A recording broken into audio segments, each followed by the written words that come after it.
Hello everybody, Aaron the Nintintrovert here, back with part 4 of our Crash Bandicoot 2 playthrough, and my ears are really hurting me. This headset is very uncomfortable. I might have to look into getting a different headset. This one is not very pleasant on the ears. It's different from my work headset, because I work from home. So I have a job taking calls, so that's real fun, as you can imagine. You deal with a lot of lovely people doing that. But anyway, I've always got headsets on, and it's kind of hurting my ears. And I watched saw a video talking about how people who wear prolonged headsets, and it causes like an indentation in the top of their head. So that's a little concerning. It looks very disturbing, and I don't want that to happen. But anyway, that's enough about my personal ear discomfort. Let's go ahead and hop into our next level here, and I'll be honest, World 4, this is probably my least favorite world in the game. I'm not super crazy about these levels. We got Behaving, we got, I think Digging It is the other one. Digging It and Behaving both involve bees, and they're really annoying. I'm not crazy about those levels, because you'll just see as we get into it, it's pretty obnoxious. We got Hanging Out, which I think is another sewer level. Cold Hard Crash. Get some of that cold hard crash. That's what it's all about. That's why we're doing this YouTube channel here, baby. I'm gonna become the next PewDiePie or Jacksepticeye, rake in the millions of dollars. I got Ruination, and yeah, let's just hop into one. I'm halfway tempted to just get one of these stupid B ones out of the way, but I don't know. Yeah, all right. Yeah, let's do Behaving. Lord help me. What's the little, like the Catholic finger or whatever that they do? Is it Catholics that do that? Yeah. Okay. So on this level's got a very weird mechanic. So you've got this kind of pinkish, purpley dirt or whatever underneath us here, and if we use Crash's spin move, so normally he spins, but if we're on the ground and we spin, Crash burrows underneath it like a mole or something, and then he can just pop back out. It's a very weird mechanic. I don't really know how much I like it. It's kind of annoying. Like you're just trying to spin to break some boxes or hit somebody, and then you burrow under the ground when you're not meaning to. But we need to avoid these bees that come out of this beehive here that you're going to see. And yeah, these are really obnoxious. This might not be the level where they're too bad. I don't know. I don't remember which one. There's one of these bee levels that's like not too bad, I think, and then one that's just absolutely terrible. But yeah, while you're burrowed underground there, fortunately they can't hurt you, and you can kind of still spin to attack them. But yeah, these guys pretty much spawn infinitely at you until you reach a certain point, and then they turn around and go back. But yeah, I think this is the level that's not as bad. But there's another one. If you remember me talking much earlier in our Crash playthrough, how there's a lot of levels where you have to go back toward the camera, because there'll be like two branching paths, and you go down one to get the boxes, and then you have to turn back around. Oh, the bees came back. Wasn't expecting that. Got bee jump scared. Got for this really creepy mask thing. I don't know what's going on with that totem thing there. Okay, I had to concentrate for a second there to get through. But yeah, you have to go back toward the camera, and it's really annoying because the bees just keep spawning infinitely, and you can't see them because they're coming toward you, and you can't hardly see anything that's in front of Crash when you're facing the camera, and it just gets really annoying. Take down that guy. All these levels have these Cortex's scientist guys that'll always be like wearing something different, and it's kind of ridiculous. But here I'm going to take this, because we can actually go up these steps. These nitro boxes won't hurt you, and it takes you to a secret area. And this one's kind of clever. This is one where I don't think you necessarily, it would be very easy to miss this, but I don't think you necessarily have to have like a strategy guide to find this one out, because the nitro boxes there are different from the other ones. They don't actually hop up and down like the other ones that are about to explode. So that's kind of your little visual cue there. See, like this nitro box, you should see it. Well, okay, maybe it's not gonna hop. Maybe they changed that in the remake. In the original, anyway, they would definitely hop up and down. They must do some kind of visual cue in the remake here that sets them apart. I kind of want to get killed by one of these bees because the death animation is pretty funny. But you'll probably see that later on. Crash has this like terrible allergic reaction and just like swells up. His face turns huge. Yeah, let's go back in here and. Yeah, so I don't know what the visual cue is in the remake here. If the nitro boxes maybe don't flash quite as bright, it looked like they might have been a little bit more dull. But in the original version, the regular nitro boxes definitely would hop, but I guess they don't bounce up and down in this one. Oh my gosh, I keep dying to that guy. This stupid animal poacher or whatever this guy's supposed to be. Take care of that. Cortex's lab assistant there. He's got a big hammer and for some reason dressed kind of like Mario. I think he's even got a little mustache. He's got the red shirt and the blue overalls. He kind of reminds me of Eustace from Courage the Cowardly Dog. If you've seen that show, it's just, I don't know, something about the way he looks there with that hat on, just that lanky old man looking. Just I don't know, just a lot of Eustace energy from that guy. Yeah, what's your offer? Return the slime. Anybody remember that episode of Courage? That one absolutely traumatized me as a kid, and I think probably most people, which is probably why it's so memorable. It's probably the second best episode. Come on, I did not touch it. I might have touched his tail, but I didn't think the tail would kill you. Come on.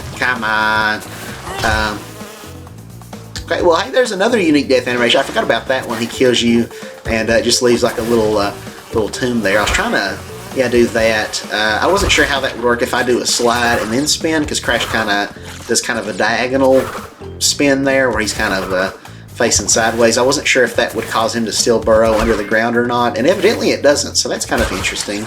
I didn't realize that before this point.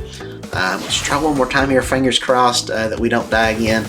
But yeah, I love that episode of Crash Bandicoot with Ramses. It's very creepy, because like everything else in the episode is like, 2D animated, but Ramses is like he's CG, and I think the creator, John Dilworth, who I have his autograph somewhere. I've also got an autograph of Marty Grabstein, who's the voice of Courage the Cowardly Dog. I met him last year at a comic convention in. I didn't know I had to crouch there. I thought I'd be short enough to go under. But at a comic convention in where was it? It was the Smoky Mountain Fan Fest in. God, I'm having a brain fart in Pigeon Forge, Tennessee is where it was at. I could not think for the life of me. And it was in Gatlinburg,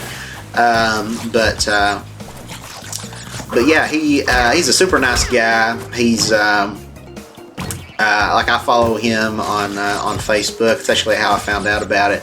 It was so funny. It was just such a coincidence, because my family, like my mom and dad and my brother and my little nephew, they were all going to be going to Dollywood, which is like right there in Pigeon Forge. And I asked if I wanted to go with them. This was like last summer, and I was like, nah, I think I'm good. I don't think I really want to go.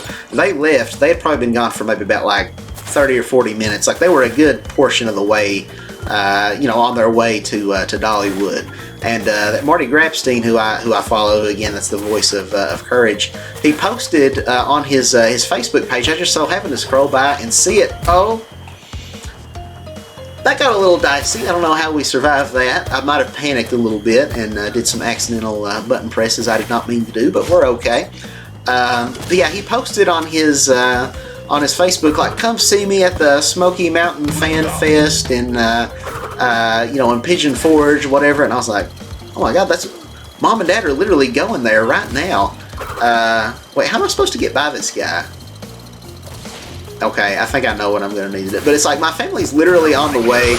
I was like, they're probably, they might get a little annoyed with me here. I don't know, but I'm going to call and see if they can turn around, because like, it was the Fan Fest was going on that day. I had no idea about it, and I really wanted to go to that and get his autograph, because they also had Greta Lyle, who's like my favorite female voice actor. She does the voice of Azula from Avatar, which is my favorite show of all time. She also does Mandy from the Grim Adventures of Billy and Mandy. She did Frankie Foster from Foster's Home for Imaginary Friends. She did so many other accolades to her name. She's done... gosh, I'm trying to think. She's done so many. Did I already say Mandy from Billy and Mandy? I feel like I probably already said that. But yeah, she's done a voice on just about every show that I grew up with as a child. It's ridiculous. I'd say probably like 95% of the cartoons that I watched growing up. She also does, since like I guess maybe around the early 2000s, started doing the voice of Daphne from Scooby-Doo. I've never really been a big Scooby-Doo person myself. But I got to meet her, so that was awesome. But she is probably my favorite voice actor ever, like regardless of gender, probably male or female. She'd probably be number one. Number two would probably be Tom Kenny, who I also have. I got his autograph from a convention in Lexington. He does the voice of SpongeBob, as well as the Ice King from Adventure Time. Yeah, he does SpongeBob. He does so many other voices. He did Eduardo on Foster's Home for Imaginary Friends, the big purple guy on there. He did I don't know. He was in everything. He was the amazing Mumbo on Teen Titans, the OG Teen Titans when it was actually good, not the Go crap that they came out with where they're all chibi and it's just a bunch of fart jokes and dumb memes, he might still do voices in that one. I don't know. I wouldn't be surprised if he does. But yeah, not a fan of the Teen Titans Go reboot. Cartoon Network, they really love. Like I don't know if they do it as much now, but they were really just on a roll in the 2010s of just making the worst reboots imaginable. They had that Powerpuff Girls one where like they twerk and crap on there, and they had what else did they do? I never was really a big fan of Ben 10 growing up, which maybe that's one I should go back and give another chance. But they did a Ben 10 reboot that looked absolutely awful. Like all these reboots just had the same animation style, and it was just the crappiest, just most generic looking animation. Like it just looked so cheap and just unappealing on the eyes. All their cartoons just had these ugly neon colors for a long time. I don't know. I'm going into a whole big tangent about the downfall of Cartoon Network. And also Nickelodeon. They were in a pretty rough patch for a while there, and probably still are. I don't even really know much what Nickelodeon has on their channel anymore, but a lot of garbage shows there too. Had Sanjay and Craig, which had a bunch of gross out humor. What's the next level we want to do here? Let's go into Ruination. I don't know. Again, I was talking about this on the last episode, but I really like how they changed the aesthetic. If it's a level with a like kind of the same theme that you've seen before. So this one we had another level like this, these ruins. It's like nighttime. But they added a rain effect for this one that wasn't in the other level. You can see some lightning in the background. That was not in the original game, and I really like that, how they added little stuff like that to make each individual level stand apart, even if they're aesthetically very similar. It's a really nice attention to detail that I really appreciate them doing. Yeah, okay, we're dead.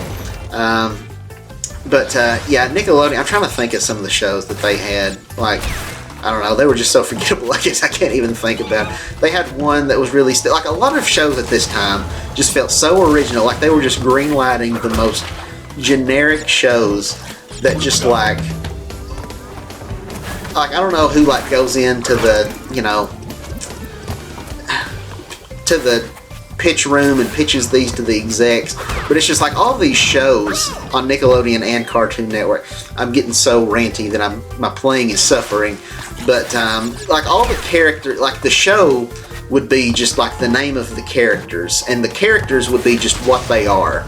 And by that what I mean is, so Nickelodeon had this show for a while, again just really garbage art style, just very ugly to look at, called Pig, Goat, Banana, Cricket. And it's about these four characters who are named, you guessed it, Pig, Goat, Banana, and Cricket. The banana's named Banana, the goat's named Goat, the cricket's named Cricket. Like, that's so uninspired. Like, anybody could come up with that. They've got one now, I think, on Nickelodeon, so it's still kind of an ongoing problem, called Rock, Paper, Scissors, and it's a show about 3 characters. There's a rock named Rock, a piece of paper named Paper, and some scissors named Scissors.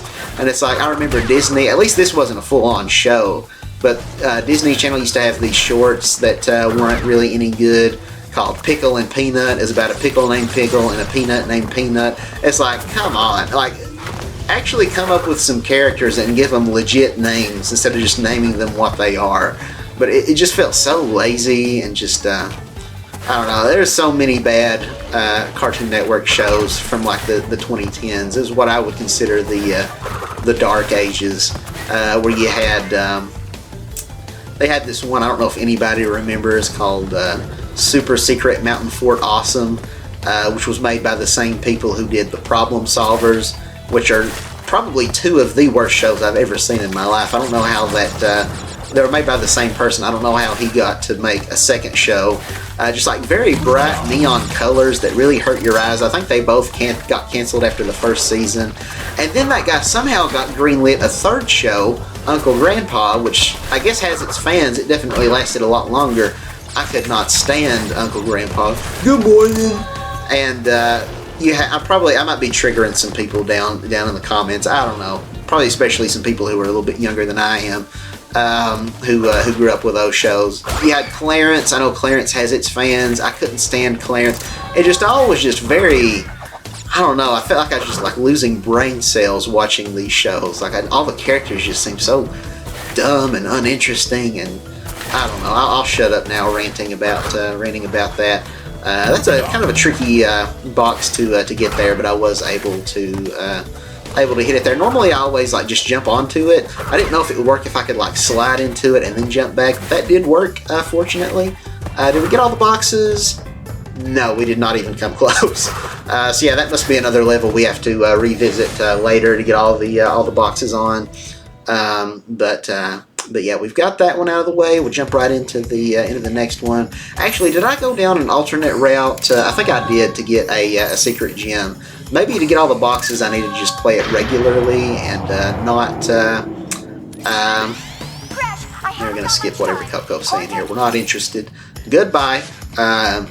But maybe I could have got them off. I just played it regularly, but we're not going to go back into it just yet because that might be one we have to revisit to get all the gems. I'm not sure. So let's go into hanging out. That's what we're doing here. We're all just hanging out, just having a good time, playing some Crash Bandicoot on this 4th of July Eve at the time of recording this. Not sure when it's going to go up. I'm uploading the second part as we speak. I'd say it's probably already went live now. So I'll probably, after this ends, start uploading part 3, and then, I don't know, I might go ahead and record part 5, just do the finale, just finish off our Crash playthrough today, or I might do it another day. I don't know. It remains to be seen, but yeah, I won't rant anymore about the dark days of Cartoon Network anymore. We'll move on from that, because instead we'll rant about the dark days of Nickelodeon. Yeah, I'm trying to think of what other garbage shows that they had. But like, I don't know. I'm a big animation buff. I love cartoons. I think a good cartoon is for everybody, not just for kids. You look at Disney, just this multi-billion-dollar company, because a lot of their movies and stuff can be enjoyed not just by kids but by adults too.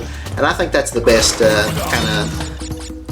kind of animation, whether it's for movies or if it's animated series.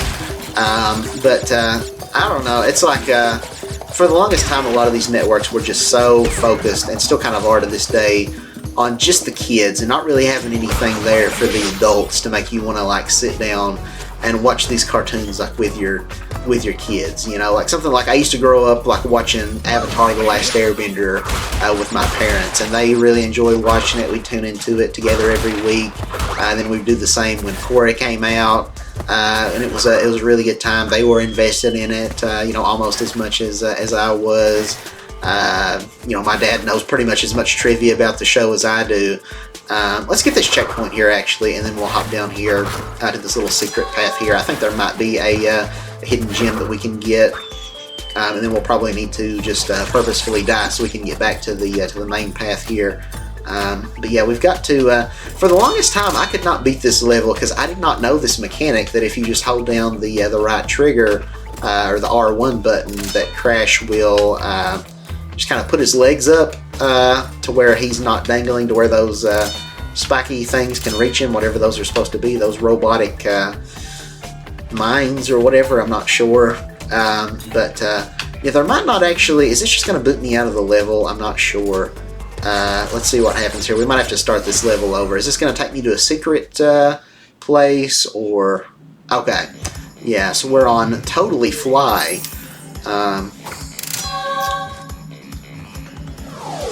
So yeah, we'll go in here. This level's a little bit tricky if it's the one I'm thinking. Yeah, you get these fireflies, and they'll kind of light up your path. If you don't have them, then it's kind of impossible to see the way forward, so you got to go kind of quickly before they disappear, which can be kind of a little bit tricky when you're trying to grab all the boxes.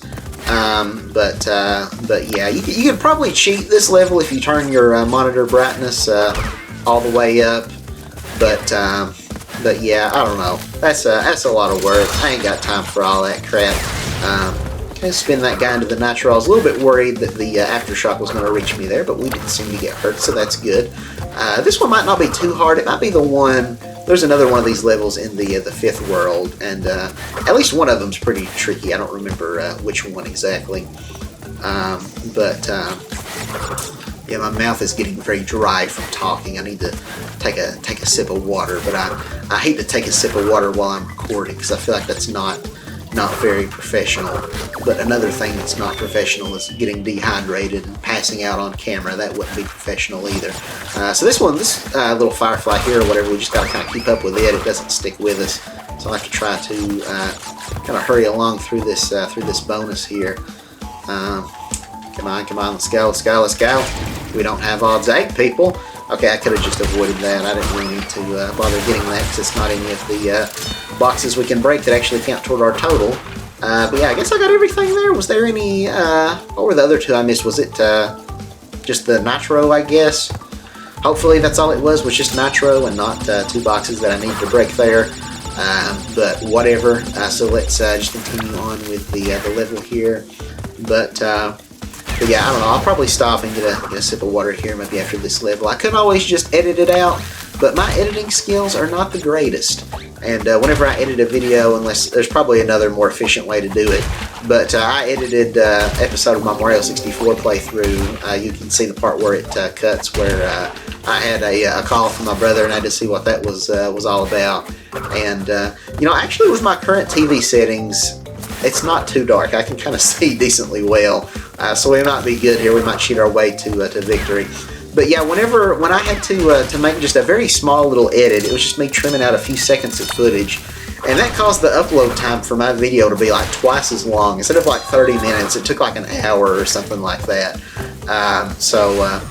Yeah, okay, I'm going to get a sip of water, and I'm not going to cut it out because I do not want a longer upload time, so you're just going to have to grit and bear it.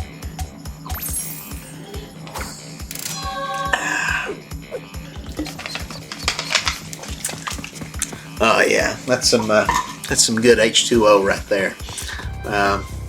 Not really. I like a cold water. It's not even room temperature. It's like lukewarm. It's like above room temperature, so it's not super pleasant. Like if you had a water that's like been left out in the car or something sitting in the sun, no, it's not good. I already get nauseous on long car rides, so if you're on a car ride somewhere and you got your water in the little side pocket there at the door, and it gets hot in the heat. You take a sip out of it after it's been just in the hot car for a few hours. Like, oh, it's nasty. Not a fan of that. But anyway, so yeah, let's go back into what level are we hanging out? Because yeah, we got the crystal, but we didn't actually get all of the boxes. So we'll just go back into it and play it one more time. I don't know. Like I said, I don't know if I'm going for 100% on this playthrough, but we might as well just go ahead and grab it because it shouldn't take us too long to just plow through it here real quick and get the boxes. So yeah, I feel like once we beat the game, we're probably going to be at like maybe 80 or 90% anyway. So I might just go ahead and 100% this playthrough, but we'll see. I don't know.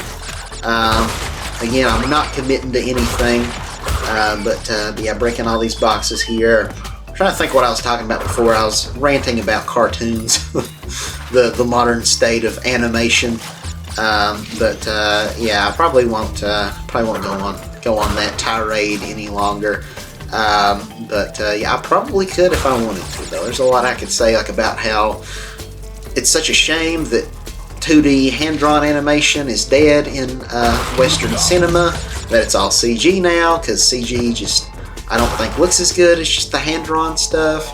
But which I will say, CG has stepped up its game. A lot of more modern movies, like if you've seen DreamWorks' Puss in Boots and The Bad Guys especially, those look really stellar. I don't know what new like animation techniques that they're using, but it looks a lot more lively. It looks a lot more as if it was traditionally drawn, with kind of like the squash and stretch animation.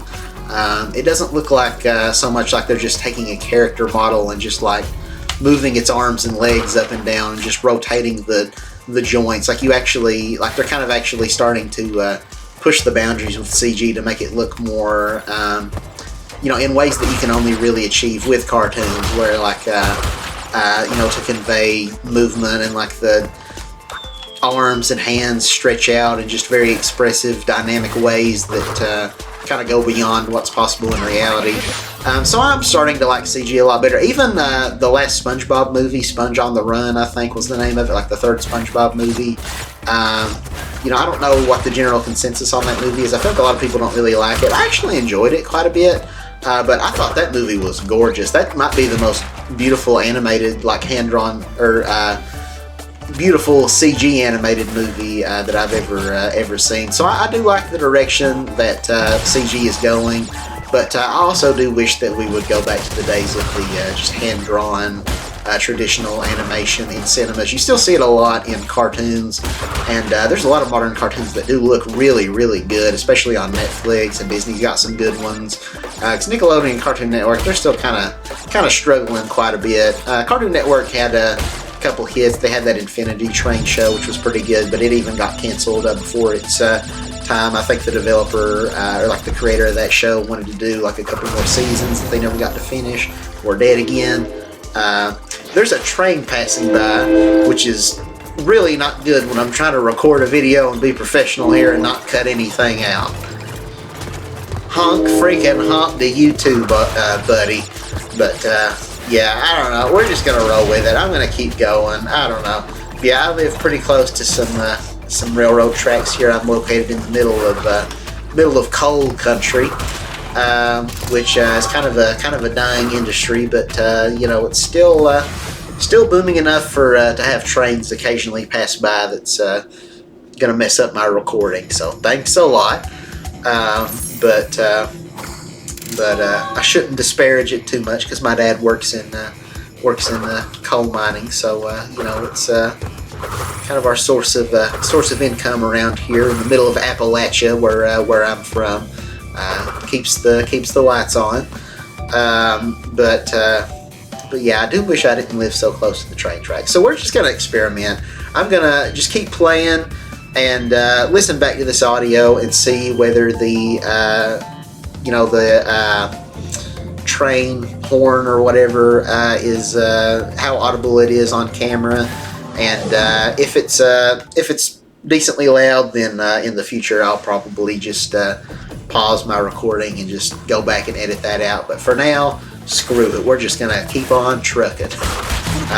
But yeah, we got another snow level here. I always like these snow levels pretty good, although this might be the one, I'm not 100% sure, that's got the evil alternate route where I die a million times, and that literally takes probably like 30 deaths to get through. I don't know. I'm kind of hoping this isn't the one, because I'm really dreading that. That's one of the things where I'm like, do I want to go for 100% on this playthrough? Because I can get it, but it just might take us a good number of tries, and the video might be extremely long. As I said last episode, I love the reflection effects on the ice there. It looks really good.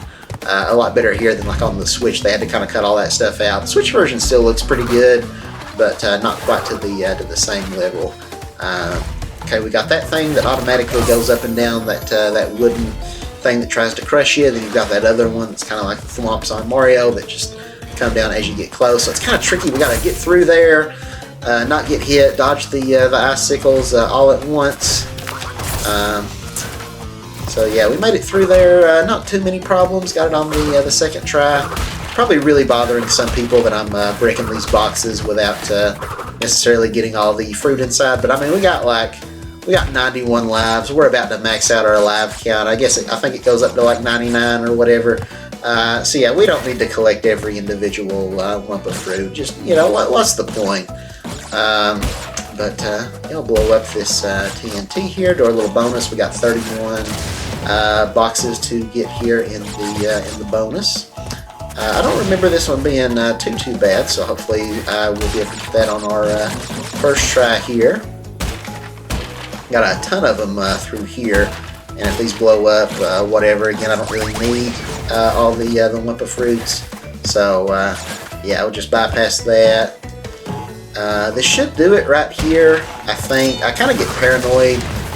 Okay, yeah, I wanted to make sure before we got on this platform here that I actually did blow all those up there, because I always get paranoid that I'm going to leave one behind or something.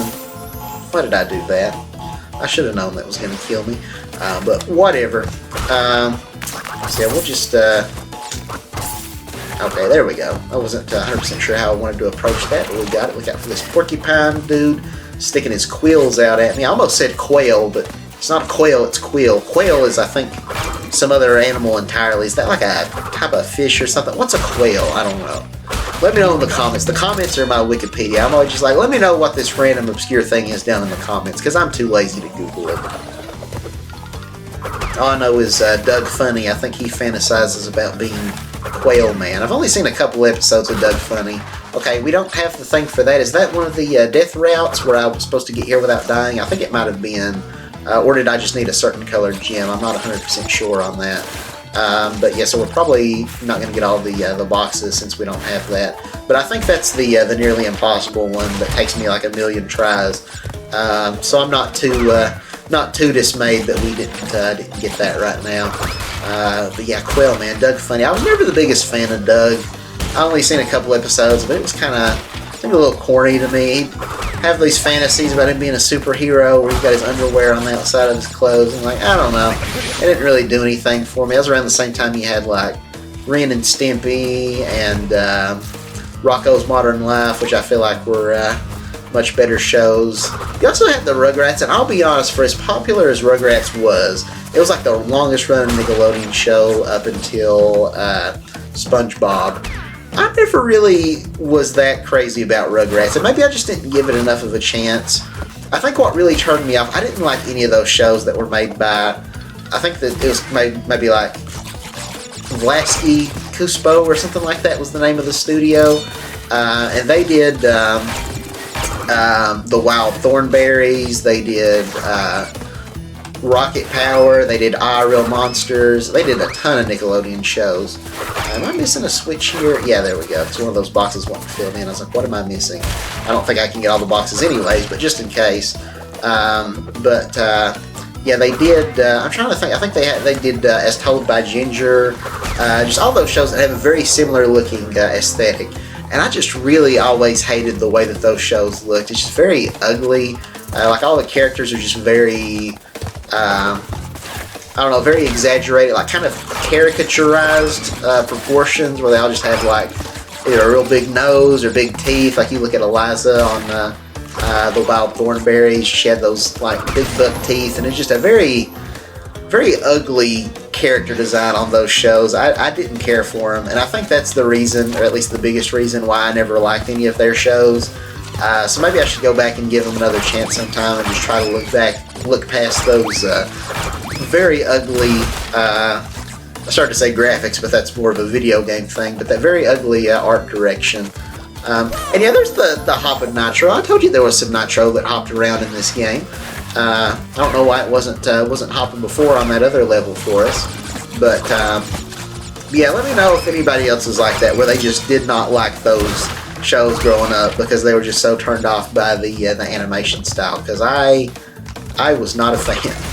They finally made it past that penguin in the nitro there that killed us I don't know how many times. I'm not even going to bother getting those freeze there because I think that's on slippery ice and I don't want it to slide me right off here because the ice physics are not great. There's an extra life, I'm going to ignore that because when we get the nitro detonator thing, it's going to blow those up anyway. So we don't need that. This is probably going to be a little scary. Go, Crash, go! You don't need the 1-up, forget it. The ice physics in this game are too insane, so we're not even going to bother. Because literally the ice physics in this game are so difficult. It's like you're trying to grab a bull by the horns. Crash just goes wherever the heck he wants to go. So yeah, we're just not even going to bother with that. That's what makes those death routes so hard on these couple of ice levels that we're probably going to have to do eventually if I go for 100%. But yeah, I think we're almost all the way through this level, and then I think there's maybe just one more, and then we will have our boss fight, and we'll end the episode there. And that would just leave one more to actually beat Dr. Cortex and end the game. We might come back at a later point maybe and do a 6th episode where we finish off getting everything 100%, but we'll see about that. Might not do that all at once, might do it another day. What happens if I crouch under here? Okay, I'd never done that before. I don't know, I was just wondering if there'd be like a glitch or something, like if it would kill Crash or something, like if he wouldn't be able to raise up and it gets crushed or something. I don't know why, I just wanted to see if anything happened there. It looks like we are 15 boxes short, so yeah, I guess we have to do that alternate route there to get all the boxes, which I think is the one I have to get. I have to get to it without dying, I want to say, maybe. Either that or it's we have to have a certain colored gem, which would be... No, it must not be that because we have all the gems. So yeah, I guess we'll have to redo that one at some point without dying. And honestly, I could see me spending like 20 or 30 minutes on that. So yeah, I don't think I'm going to do that now. We're just going to beat the game regularly, and then after we beat it and we roll the credits and all that, complete the playthrough, then we might go back and revisit this game at a later time, just like with Mario 64, and get the last of the gems that we're missing and fully 100% complete the game. But yeah, we're on Digging It, and I am not digging this level because this is the one I was talking about that I hate, because you've got those stupid wasps or bees or whatever that try to kill you, but on top of that, there's a part where you got to go back toward the camera, and it's just so annoying because you can't see where you're going, and the bees come up out of nowhere on you. Although I think this level might actually have a secret exit on it too, so we may have to play this level twice as well. Yay for me, get to play my least favorite level in the game twice. But yeah, let's make our way past these guys here, break open this checkpoint, and yeah, you can already hear just the sigh in my voice, just the deflation, just thinking about how I'm going to have to play this level twice. And I'm starting to get really hungry too, so I'll probably stop recording once we beat this level the 2 times and beat the boss, because I've been trying to do 1 recording for each world, and then we'll end it there, and I'll probably grab me a bite to eat, probably take a short break, and I kind of would like to finish this playthrough today, if not 100%, at least just beating the main game. So I'll probably come back later today and record the final part. But yeah, for right now, I'm just going to finish this out, and then I gotta eat. All I've had to eat today was like 2 pieces of one of those frozen Red Baron pizzas, and they're not exactly huge. So I am pretty hungry. I don't know what I'm going to eat. I could eat more of that pizza that's left over in the fridge, but I don't know. I kind of might want something else, but I don't know what that would be. Missed that one up, but that's okay. Oh, there was some more up there. Were there any boxes? No, I don't think there's any boxes, just some extra lives, but again, we don't need those. We're about to max out anyways. We're getting pretty close to 99, so we can just forget that. But yeah, here is the dreaded death route that I was talking about. I'm trying to think how I want to go about doing this. I'm not sure if we go down this way, if we can ride this thing back. Because yeah, we've got the branching paths here. So we'll go down here. Maybe there's not any boxes I need to get going this way. I don't know. Maybe it's just the gym. Nope, there's boxes. So yeah, we'll definitely have to get them all and then come back toward the camera, which is always annoying because you can only see like a foot in front of Crash. And so yeah, okay, I misjudged that. So I lost my mask. So that's a little annoying. Dodge the bee. At least there's only the one, and it's not like a whole swarm of them that come at you. So it's a little easier. You can just kind of spin that away. When there's a bunch of those guys, you know, if they catch up to you, you're basically dead because you can't really do much to defend yourself there. I think I'm going to leave the checkpoint for the time being because I want to go all the way down to the end here and make sure that there's not any more boxes along this path because we're going to have to come back toward the camera anyway. Where did that bee even come from? Was there a hive? Well, at least you get to see Crash's death animation where he swells up like Carl Weezer on that Jimmy Neutron episode with his pet turtle Swimmy. Hey, let's go pet the llamas, Jimmy. Let me grab my inhaler. Jimmy Neutron's a great show. Love that show. I think I said, I don't know if it was in this episode or the last one where I was talking about the voice of Jimmy Neutron is a character in this game, Coco Bandicoot, Crash's sister. Then you also got Sheen, probably the best character in the show, to be honest. Well, him and Hugh Neutron, Jimmy's dad, were both great characters. I don't know the name of Sheen's voice actor, because I don't know how much other stuff he's been in. He was in Back at the Barnyard, which was made by like the same studio. But beyond that, I don't know what other accolades he's done. But Carl Weezer, he was voiced by Rob Paulson, who has a whole bunch of accolades. He did Pinky on Pinky and the Brain, which I mentioned in an earlier episode. The voice of the Brain is actually in this game, and I could not think of his name for the life of me in that first part of our playthrough here, but it did come back to me. His name is Maurice LaMarche, is the name of the guy. I'm pretty sure that's right. Oh my gosh, I hate these stupid bees. We've got to come back toward the camera. It's so annoying. But yeah, we're probably going to die a lot here, which will give me plenty of time to talk about Maurice LaMarche. But yeah, he did Brain on Pinky and the Brain, and I was talking about how he also did Father on Codename Kids Next Door. Was there any more boxes? I can't remember if there was any more boxes headed toward the camera. So let me take a look and see real quick. I don't want to miss anything. Where am I even at right now? I'm a little confused. Okay, I'm back here. Yeah, so I never got the checkpoint. Maybe we should go to the right first. Let's go the right path and see how that works out for us, and then go back toward the camera this way. I don't know. Maybe we'll have better luck doing that. But yeah, it's Maurice LaMarche, and then the voice of Carl Weezer, who also did Pinky on Pinky and the Brain. His name is Rob Paulson.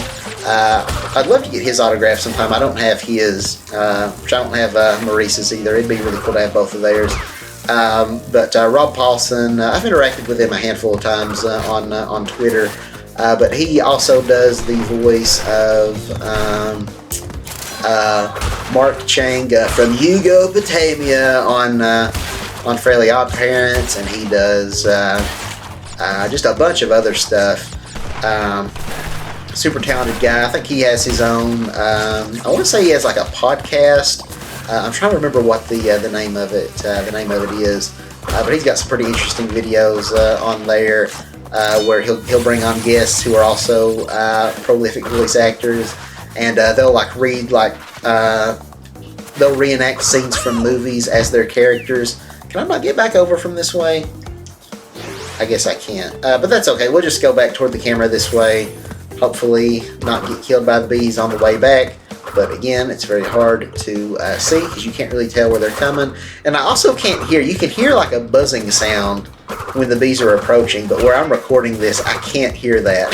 So that's going to make this, that's going to make this really hard because I can't hear when that bee's coming. And again, your field of view when you're headed back toward the camera is very narrow. So this might not even be really possible to do while I'm recording, while I've got this headset on and the volume turned down where I can't hear. So yeah, I don't know. We might actually not go for all the boxes on on this here. It might not be very doable with this headset on. Okay, so far so good. We made it past that guy. I think there's probably at least one more bee back this way. If we can at least, if he kills us this time, maybe we can at least kind of memorize where he's at. I'm just like spinning like crazy just because I never know when. Oh my gosh, I didn't even die to a bee.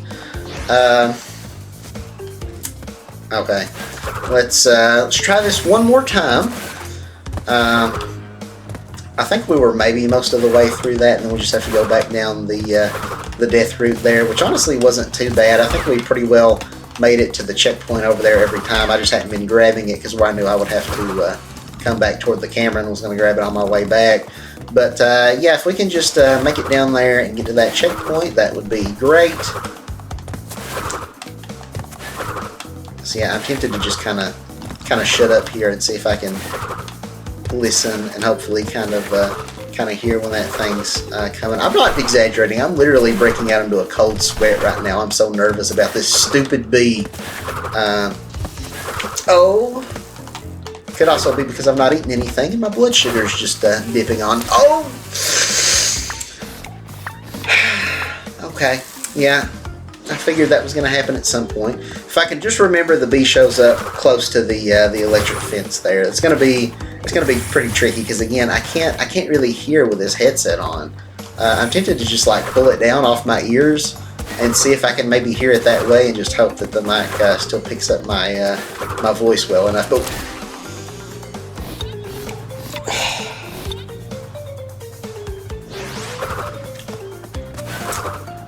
I really hate bees.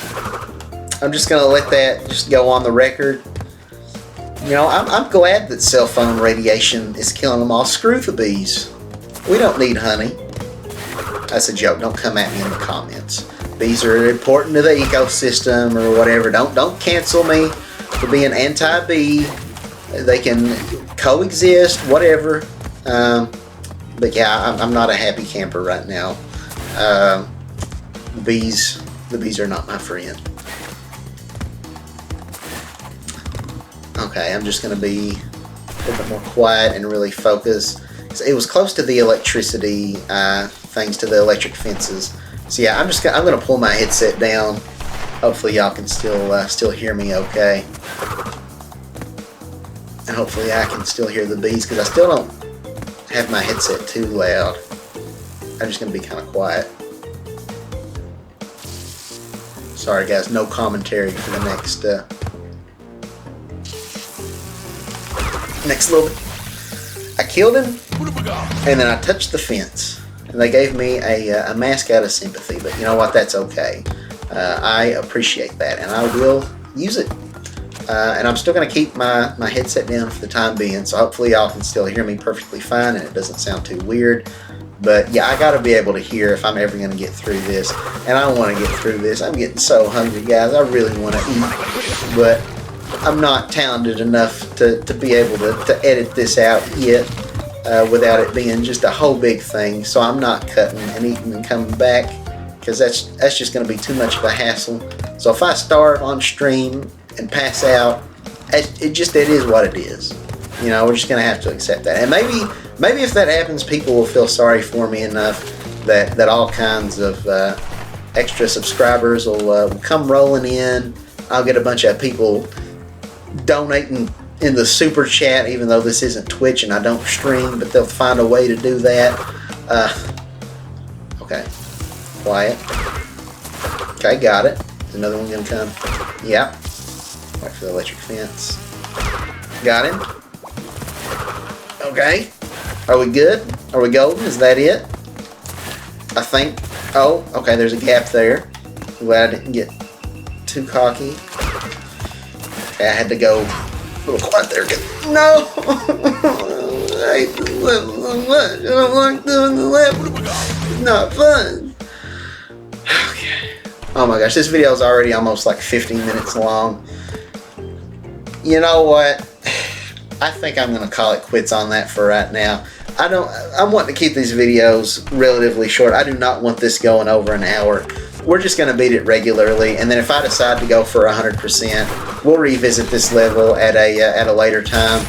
But yeah, I don't think it's really worth it right now. We're just gonna do it regularly, and this will be part of. I can do this and those couple of ice levels. It's gonna be really annoying in a separate part 6 where I go back and get all the boxes and everything. But yeah, I give up. I'm hungry. I'm tired. Everyone's probably getting tired of hearing me whining and moaning. And it's a family channel, so I'm not going to say the other word, but it starts with what we keep dying to on my being. We're going to end it here. Well, actually, I think we got the boss fight, right? Is that all the levels? We're just missing the boss, I think. We'll do the boss real quick. That shouldn't take too long. Then I'm going to eat, and we'll get this uploading on YouTube, and then we'll come back later after my belly's full for the final episode where we actually take down Dr. Cortex and beat the game. So yeah, now we're fighting Engine, which is another one of my favorite bosses. Him and Tiny the Tiger, who we did last time, not to be confused with Tony the Tiger. They're great. Yeah, they're probably my 2 favorite bosses. I don't know, I probably like Tiny a little bit more. This one's definitely a more engaging fight, but it also goes on for way longer, so hopefully we won't die here and have to redo it a whole bunch. But yeah, Crash, for whatever reason, he's just got this infinite arsenal of Wumpa fruit that we're just chucking at this guy's arms. And yeah, we just got to break apart each piece of his weaponry here. At least we've got the mask. We've got Akuaku with us, so we can take one hit. So hopefully we'll be able to get this on our first try here, thanks to that. We're supposed to hit it whenever it opens up, but he really, the window was very short. There's not a very long time frame that he gives us to be able to hit his weak spots here, which can get a little annoying. But we blew up one arm. He raises his fist up to us, probably trying to give us the middle finger if his robot had fingers. But yeah, we've got to get his other arm here, and then he's going to change up his attack pattern here. Those shoulder blades labeled 1 and 2. I don't know why they're numbered like that, but we're going to start getting missiled from those. So just look out for these spots on the ground. I think that's something they added to the remake that makes it a little easier, where you can see the reticle on the ground that shows you exactly where they're going to land. Where does those other missiles go? I forgot. I've not been shooting his shooting at him while his little compartments here are open. Yeah, I really like the music on this one as well. This boss fight and the last one, probably my 2 favorite tracks in the game. It's kind of hard to hear on my end with the music so low, so I don't know what part it's at. But yeah, it does this little riff, just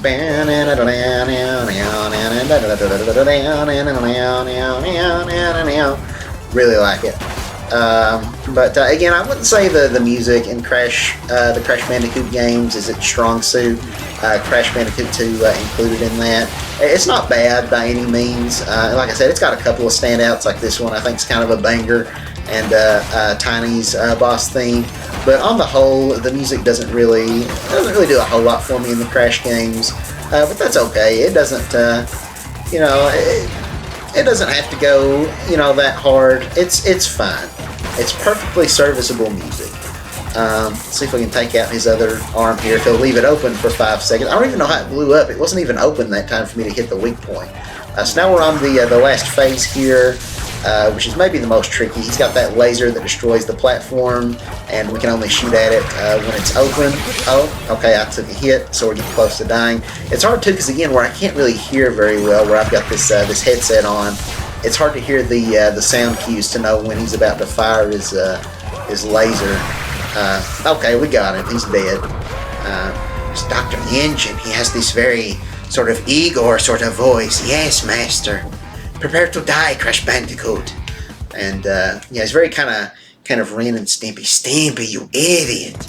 There's a lot of things that have that voice. I don't know what the name of the guy is who popularized that voice.